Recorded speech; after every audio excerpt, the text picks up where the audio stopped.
After the Revolutionary War ended and America was finally independent, America faced the conflict of how to pay off all the Revolutionary War debt.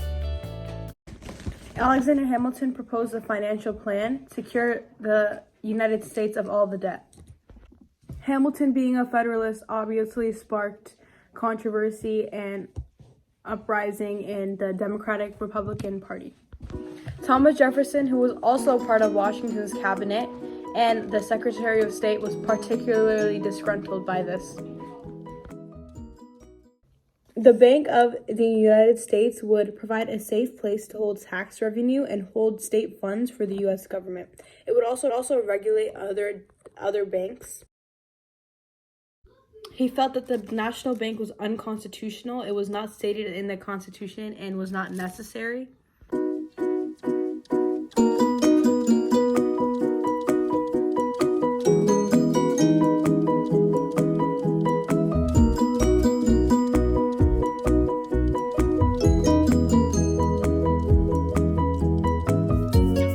Hamilton wanted the national government and the national bank to assume all of the state debts.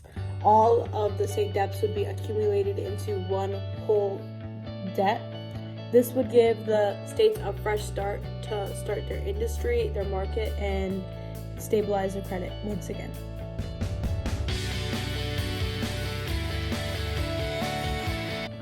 Jefferson did not like the assumption of state debts idea because they thought that the states would be too reliant on one federal government and they'd be obligated to always comply with them because the government would be doing a favor to them. And they also believed that the South shouldn't have to sacrifice and pay others debts that they're not responsible for. Last but not least, Hamilton's final prong of the plan was to hire tariffs. Hiring tariffs would create a source of revenue and funds for the government, so the government can first of all fund itself and then fund any government programs.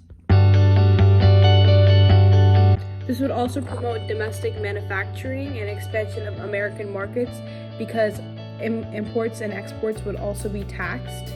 Being from the South, Jefferson did not like this plan because it did not vouch for the Southern agricultural society.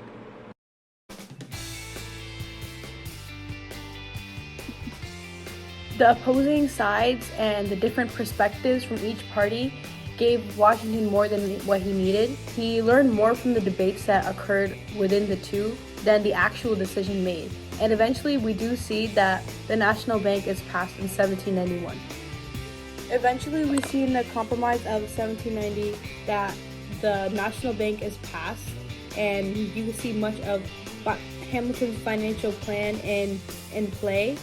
However, this was in exchange for the state capital being in the South and now located in Washington, D.C. from New York.